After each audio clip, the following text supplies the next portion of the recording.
Hello everyone, hope you're doing well with your creativity. I'm Shwashidat and welcome you to my channel. Okay, so today first, I want to see you my new desktop wallpaper. Do you like it?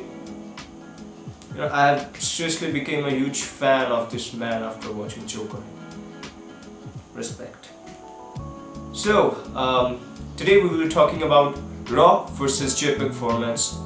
Now, if you are using DSLR for shooting for a while, then you must be familiar with these formats. But even if you're not, then I'm just going to slightly touch about this concept. So if you are using DSLR for shooting pictures, then you must be familiar with this concept.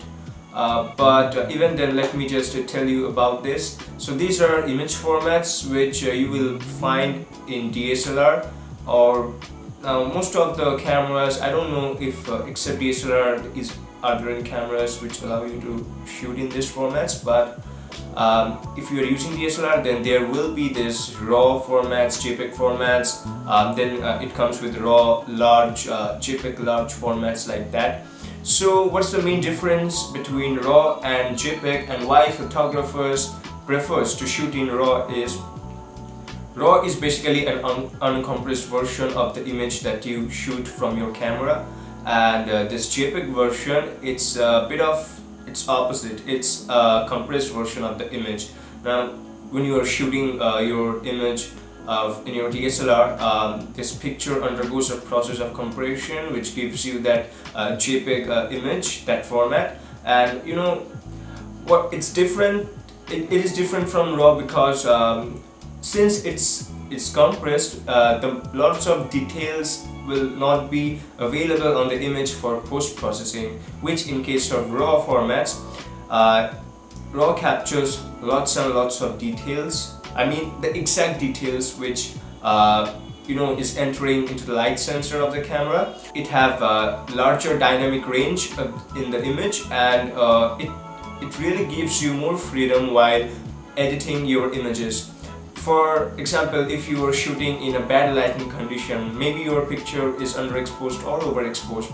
Now you might want to import it into Lightroom or Photoshop to fix that. Now while fixing, if you have shot in RAW format, then you would get all those details back in those extremely white or dark areas which is resulted from the bad lighting condition.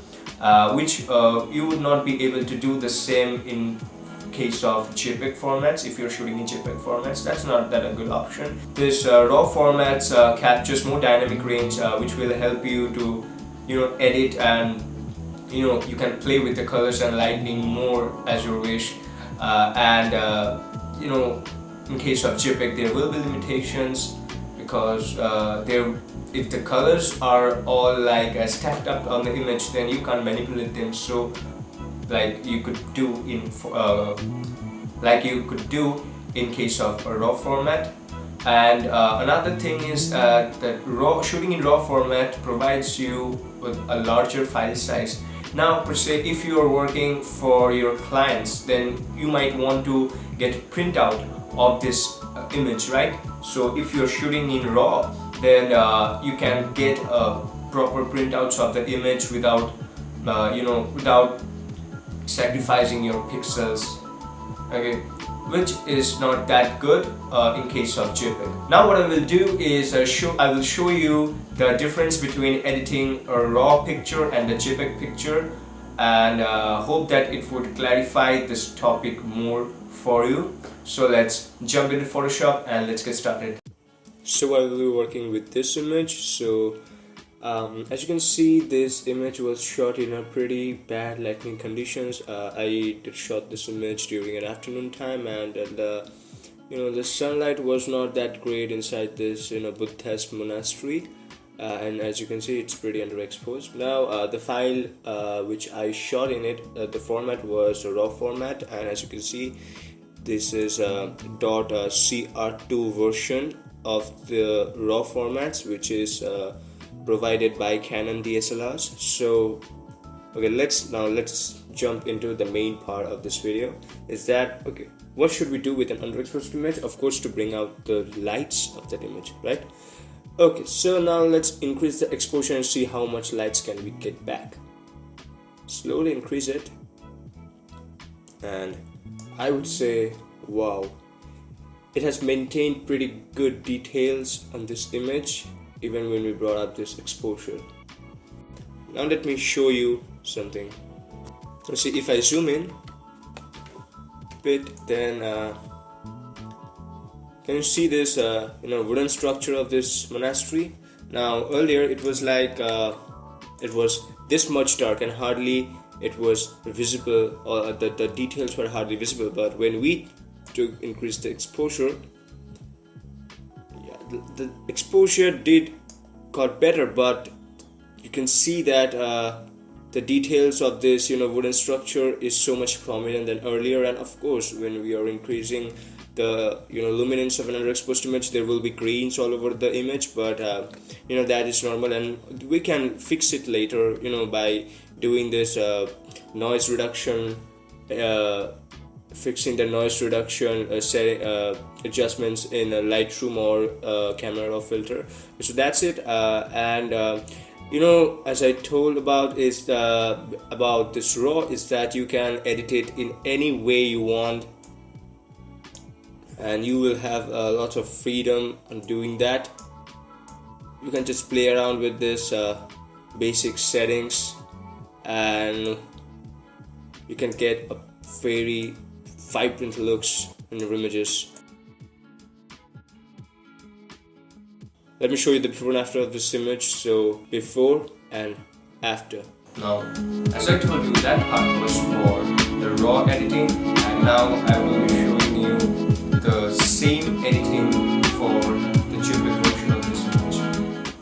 Alright, so this is the JPEG format of the same image that I was working on a little bit earlier, and this is as you can see, this is a .jpg format. So of course, as I told you, that it will have details in it, but not like similar to the raw, because this version will be pretty much compressed. Okay, so you could not save back so much details that we previously did in case of raw. Okay, now let us increase the exposure to the main thing and see what happens. Of course, there will be lights in this picture, but just while we are working with the raw format, it was just, I remember it was just like a plus 2.25 value of exposure that we increased to get so much of a brighter look. But see in here, when we did it to 2.25, it's still so dull, and now we have to increase it further more to have so much of vibrant colors. I mean, to have such a effective exposure in this image, we have to go further up, and it was not in case of raw, we just had that proper exposure at 2.25 value. So yeah, that's one thing that you have to boost the exposure a lot in order to get details. And one thing, just remember that as you are going on increasing the exposure, of course you are going to have the lights on your image, but there will be the pixels will be like more disturbed in your image, and that is, I think, will not be a proper. I know that now in the YouTube screen it would look similar to the raw format, because why not, these are the same images. But if you work with your own camera, you just take a same shot of an object with raw format and JPEG format, and then if you try to edit, then of course you would understand the difference between that a lot, which will help you understand this topic a lot more. Now if I show you the before and after of this image, so this was before, and this is after, and I know that it's looking quite good. I mean, if you zoom in a little bit, then you would see that these folds of the clothings and this wooden texture, they are more dark and dull than earlier, and here also you will see disturbed pixels all over the image. And what I mean by disturbed pixels is just problem in the HSL value of these areas. They're just not looking proper, not looking that smooth. And if you see this areas of the wooden floor, you would see that there are the color of this areas. Just because I increase the exposure, it's not that proper. But the pixels are trying hard to maintain their values of colors and luminance, but it does not work the same way it used to in case of raw version. So that's basically it for today, guys. Hope you have enjoyed this video and found this video helpful. Now, if you have further more questions, then please hit me up in the comment section below. And if you love this video, leave one of these below the video. And please do subscribe to my channel, because when you subscribe, it inspires me to create more contents for you people. So I will be seeing you people on my next video. Until then, take care.